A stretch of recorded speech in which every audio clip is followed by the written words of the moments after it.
Hi, this is Paul Lee here from Paul Lee Music, and this is my unboxing of this. Yes, I'll lift it up. It is the wonderful Behringer Odeyssey, which has just arrived today, and I'm looking forward to very much unboxing this. I've been wanting one of these for quite some time to add to my gradually getting bigger synth collection. I've got quite a few, and one or two of the Behringer products as well. I've got the RD8, the RD6, and also the Poly D, as well as other makes of synths as well. So I'm really looking forward to this. Let's get on with it. Right, okay, so first of all let's just get these tabs open here, and let's turn that round that way so you can see what's happening. There we go. Typical Behringer box, isn't it, that? I mean, if everybody said anything before from Behringer, typical Behringer box, that is there, the sort of white box with a picture of the product in it. Oh, this is interesting. I've seen pictures of this. It's got this black sort of, I thought that was sort of something we'd put on one on eBay that I'd seen before. It's got like this black papery, musliny, whatever you want to call it, bag in there, which is rather interesting.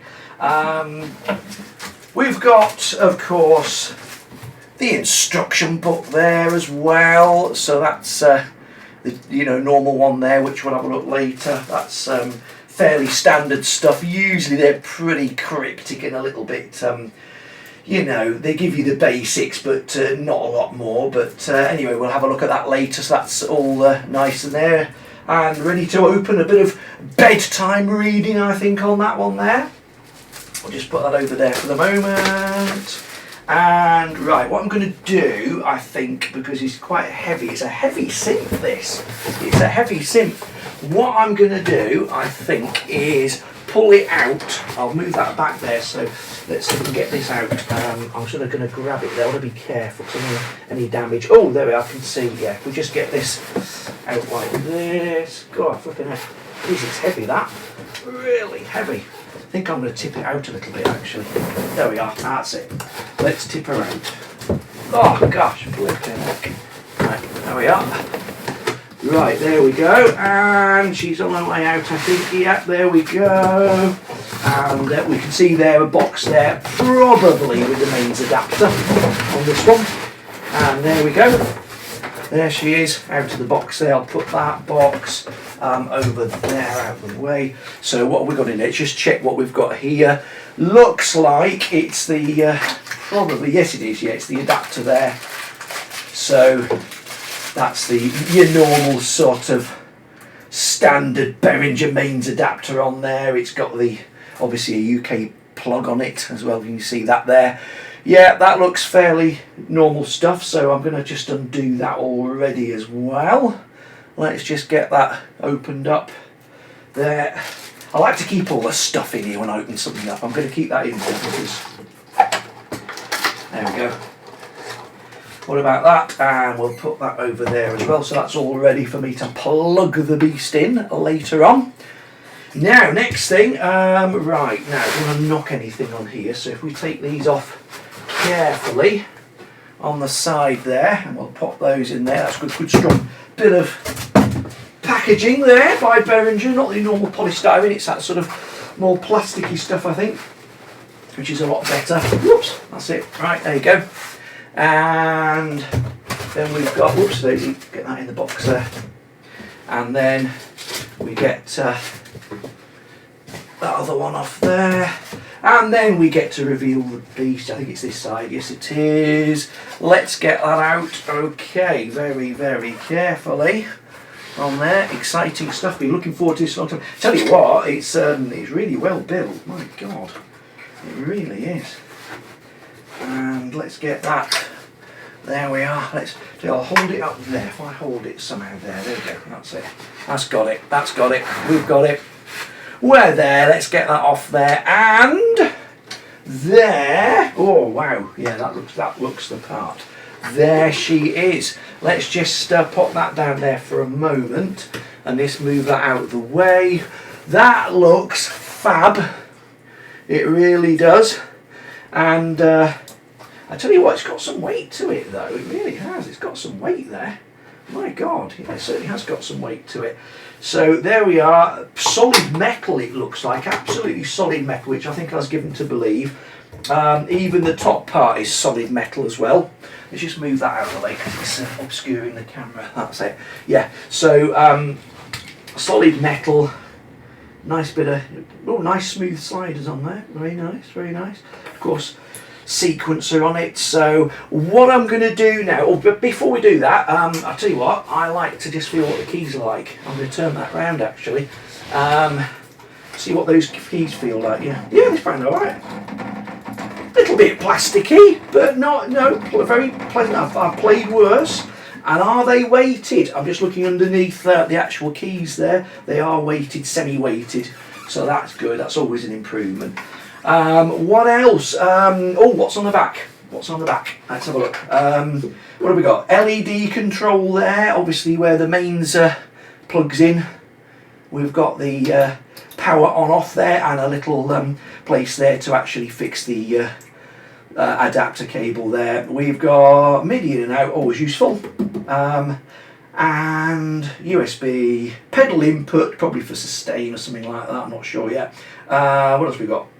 A portamento foot switch and two outputs, one on XLR, one on 1/4" jack as well, which seems to say low on the 1/4" jack and then it's a higher volume output on the XLR. I'm probably going to use an XLR actually because it's balanced, which will be better on my desk. External audio input, interesting, so that'll probably mean it'll go through the filter. And also headphones and some patch cable sockets as well. What have we got? CV in, CV out, gate in, gate out, trigger in, trigger out. So that's always useful for a bit of extra things.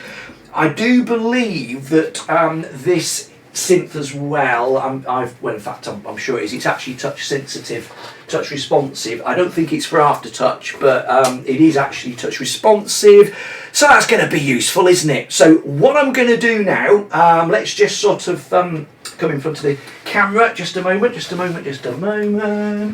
you can see it is me. So what I'm going to do is I'm going to get this put on my bench over there, plug it into the desk, let it warm up apparently for 15 minutes or thereabouts, just to let the analog circuitry settle. We're going to do that and then we'll see you then when it's warmed up. Okay, see you in a minute, don't go away, bye.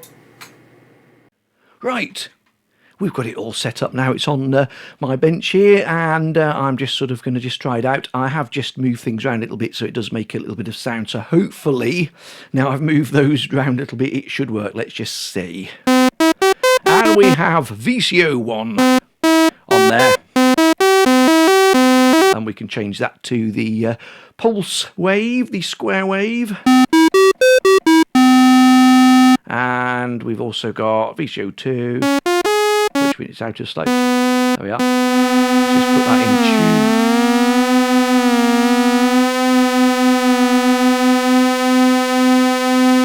tune. There we go, so that's VCO2.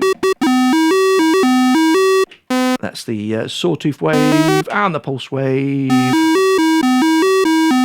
And then we can put the two together for our little bit of nice detunedness. That sounds nice, I like that. Instant sort of gratification on there. I've noticed what I've been wanting to try out are these different filter types, so I can't wait to try these because at the top there we've got the original 2-pole, I believe, then it's the 4-pole, which is a bit like a Moog filter, and then it was the last generation, the Mark III version filter. So we've got the 2-pole, that's the first filter from the early 1971 version. Let's just hear that. What I'm going to do is put it down a little bit as well. There is a little switch, I've just noticed that, and it's a bit wobbly actually, that. I don't know if that's like it on all of them, it's a bit wobbly, but anyway, hopefully it'll be alright, won't be used that much I suppose. There we are. Oh yes, look at that. Weird thing when I turned it on, I thought there was something wrong because I moved this, and this is a weird thing, people probably know about this. It's like, I think some people term it as a drone control or something, not a drone as in a flying thing, but you put that on and it stays on. It's like basically a hold, isn't it? Which Not sure what the use is of that, but you know. But anyway, so we've got that there, and let's try these filters anyway. So we've got the that one there. That's a nice. Let's try a bit of resonance there. That sounds nice. Very pleasant, very analog, isn't it? That very analog. Let's turn that down just a touch there. And then we've got the Moog one, or Moog if you're English. Some people say Moog, but it's really Moog apparently. And that's we shouldn't say it's really Moog because it was actually, I think, a bit of a court proceedings, I think, at the time.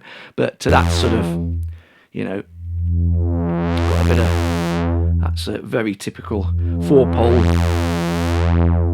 filter there. Let's try that with some squelchy resonance. Let's see what that's like. Let's add up a little bit there. There we go. Oh yeah.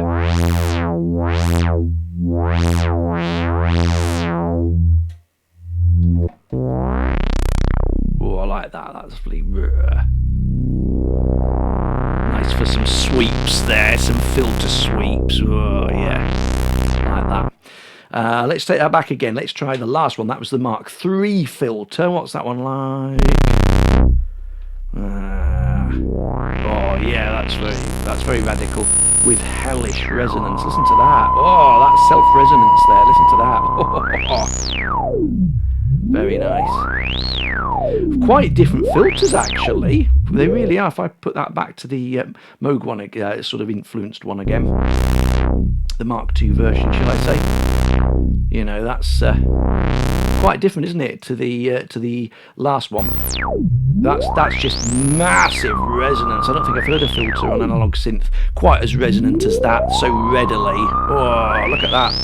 Make your ears bleed, that one. And then back to that nice, very subtle but typical 2-pole filter of the Mark I version, but I like them. I must say it's nice having those three on there. I'm going to enjoy that. That is nice. What else?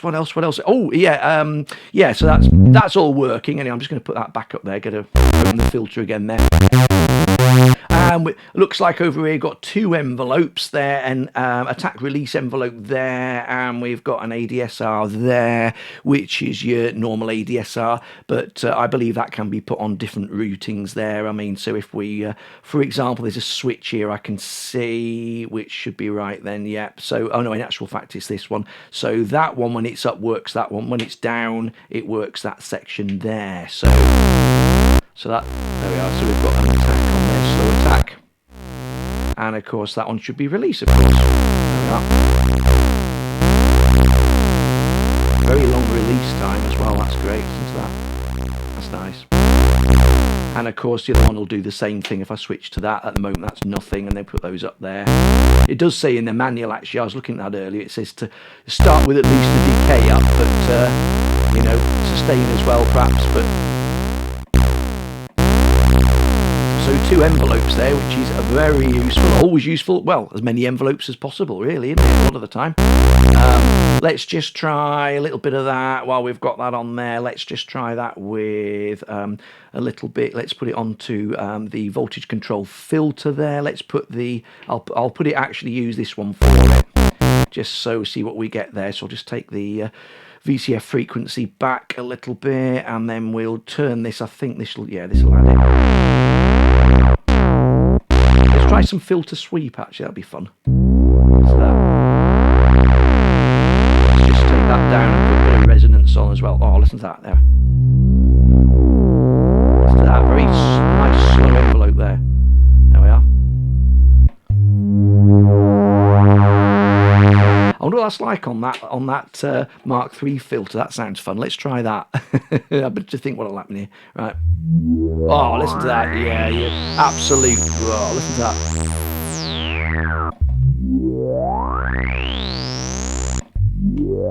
Listen to that. That's fantastic. Love it. You know, so that's nice, isn't it? And I suppose if we look over here, we can add a little bit, what have we got here? Frequency modulation here on oscillator 1 and 2. There's the speed of the oscillator, of the low frequency oscillator there.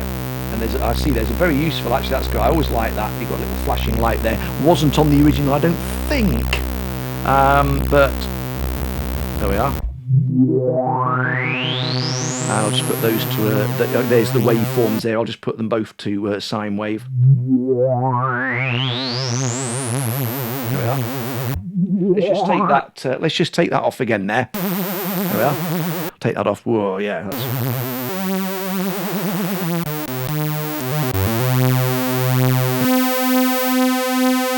See what it's like on the pulse width, the pulse waves there as well. I can see there I've got two controls here for each other. Let's just steer one of the oscillators. Let's just steer oscillator 1 there.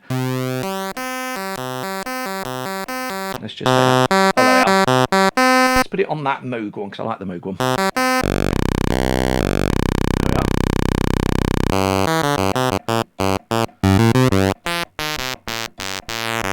And there's your pulse width there, of course. That's your pulse width there. There we are. That sounds nice. Don't get that on the... I have the Poly D, the Behringer Polyd, which of course is their Moog sort of copy, and that doesn't have any pulse width, of course. It does have variable width of the waveform, but you can't actually do it via an LFO or by all the different increments that you can on here. That sounds nice. So let's just bring in the other one as well. There we are, let's bring that.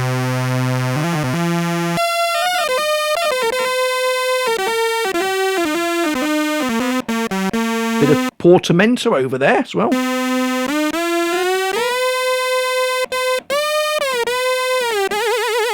And there's the controls there. Not that keen on, as you feel like sort of silicon rubbery, aren't they? But I know they're on the original, but I don't know, is that a step too far? I don't know. Originality, yeah, but I suppose you could control it from another controller, but I'm not that...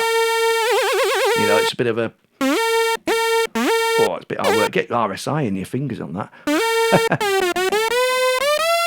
I'll probably do it. Do you know what I'll probably do? Is probably do it like that.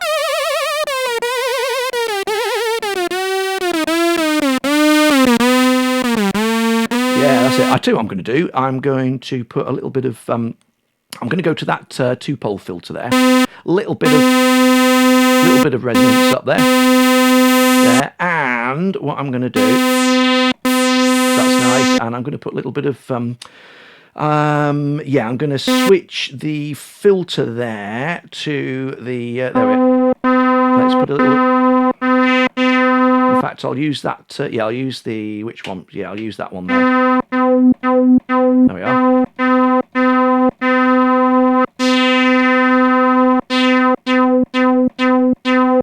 That sounds nice. There we are. Nice bit of...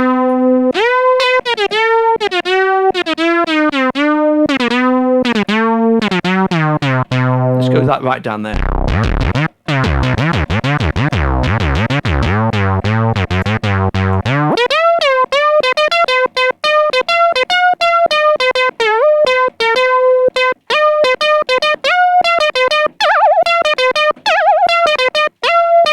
Sounds like something you'd hear on a chase on a on a sort of 70s movie, doesn't it? You know that. Nice though, sounds nice, doesn't it? I noticed the effects over there. It says church at the moment. I don't think we're going to go to church just now. Yeah, let's have a look. Probably, yeah, turn. Yeah, there we go. Changing to some different effects. There's quite a few effects on it as well. I can see there's even talk box. That's going to take some further investigation. What have we got there? Delay and chorus. I tell you what, I'm going for there. I'm going to just try. I think I just did. Did I see a delay? I did see. Yeah, delay there. There we go. Let's put that on. Switch it on there. There we are. And let's bring it in. There's a send there. And I can see some buttons here. Parameter 1, feedback. There we are. That's the amount of repeats. Mode, spread, mono. Spread, I presume it's stereo. But I actually no, it won't, because I believe that they're not stereo effects, and I think it is just mono. That's quite nice, isn't it? I'd put a tap tempo on.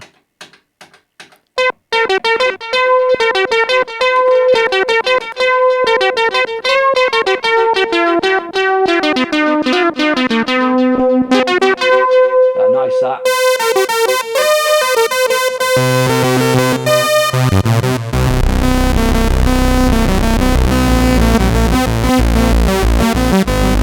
I like the fact that it's duophonic as well. I'm fiddling with that, and of course it's duophonic. And you know, what happens is apparently when you play one note, it plays both oscillators, obviously. And then when you play two notes, it one of the oscillators, probably VCO1 there, and then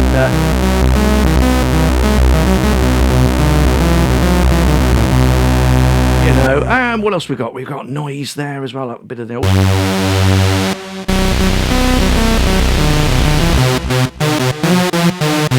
That's quite nice. That delay. It's quite useful though.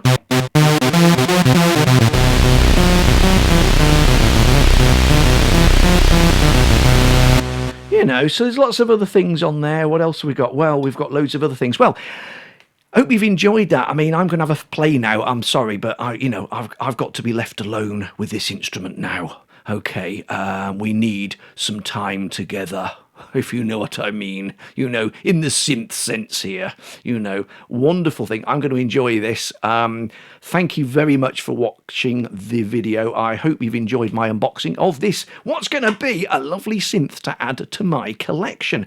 If you want to hear any more about this synth, or me to show you any other things or any requests, do let me know below, as per usual. And don't forget to subscribe to my channel, because there's lots of things that I will be putting on there, lots of different sort of demos, reviews, maybe the odd unboxing from time to time, but reviews and demos of different equipment, all sorts of different stuff, as well as synths and groove boxes, drum machines, etc. I'm going to do some other Behringer stuff, and there's stuff with keyboards, pianos, Hammond organ, all sorts, you know, on there. But hope you've enjoyed this. Do let me know if you want me to do anything more with this synth, you know, with regard to what parameters and any other things you'd like to hear or see. Thank you very much for watching, and I will say bye for now. Bye.